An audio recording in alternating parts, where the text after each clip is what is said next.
him attack this target!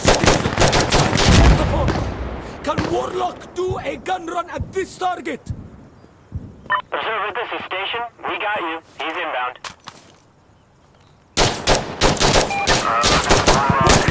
I'm reloading.